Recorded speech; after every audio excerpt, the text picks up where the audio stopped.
For more on the summit, we're joined by Neil Shenai. He's here in the studio. He's a lecturer at American University's School of International Service in Washington, D.C. Thanks for joining us. Thank you for having me. First I want to get your reaction to Japanese Prime Minister Shinzo Abe's keynote speech. He's saying that he wants his country to play a greater role in regional security, and I want you to interpret that for us. Sure. I think there's two intended audiences of his remarks. The first, of course, are the Chinese. And what he's trying to communicate is that Japan will remain a bulwark of regional security.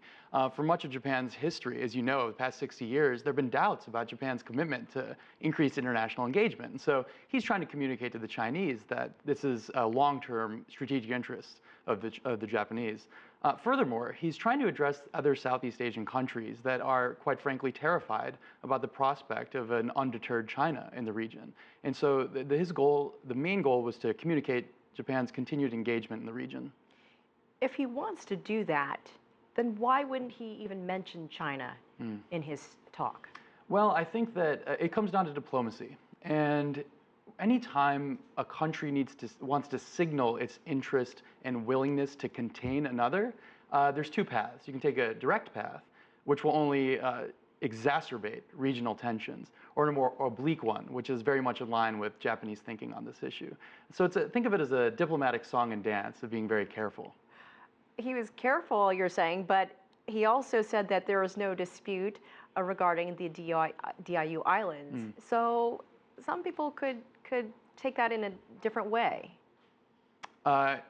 Absolutely. I think that he has to toe a very careful line. On one hand, he has to communicate his willingness to lead a partnership of many countries that are very intimidated by China's rise.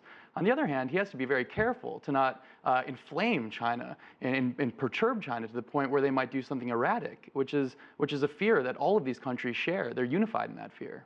Do you think something constructive could come out of these talks, or do you think Shinzo Abe already set the tone for the rest of the summit and this is just all talk? Well, I think that any time a country goes through a profound diplomatic shift, which is what Japan is going through today, this is a country that has been recessed unto itself for about 60 years after World War II. And they're kind of emerging from that period and trying to establish itself as a regional player. It's going to take much more than one speech for them to get there. But I do think it signals something very profound in the region, which is Japan's willingness to act as a regional guarantor of stability and peace, and not simply rely on the United States to conduct its foreign policy. And so I do see it as a very profound shift. Talk about the timing of this dialogue at a time when there are a lot of different tensions in that region. And we're talking not just about China and Japan, we're talking about other countries. Absolutely. I think it's really interesting right now because China has found a way to entangle itself with territorial and maritime disputes with almost every country that surrounds it, with the sole exception of North Korea. So I look at this particular moment in history of one in which the international system, right, the area in which, the neighborhood in which China finds itself has been relatively stable really since World War II. And now you have the emergence of this massively populous, rich country that's unified and believes its time in the sun is now, which is China. And quite frankly, a lot of countries are just unsure how to react to this, especially at a time when the United States just seems distracted with other issues. And so I look at Japan's recent forays into the leadership role as really filling a valuable niche to unify these countries, to deter Chinese aggression over various territorial disputes and rocks in the South China Sea. But could Japan really fill that role? Because, Japan has disputes with other countries as well.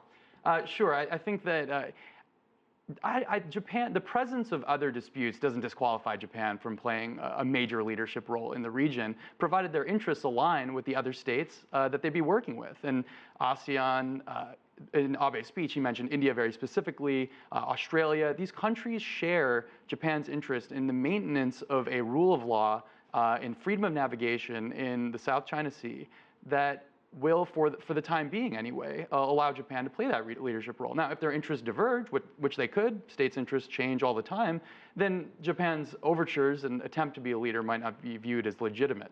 But I believe that today they are viewed as legitimate, and I believe the Japanese are expressing a common international fear of China's unchecked rise. Still have a day and so left at the Shangri-La dialogue. We'll have to see how that plays out. Neil Shenai, we'll leave it there. Thank you so much. Thank you for having me.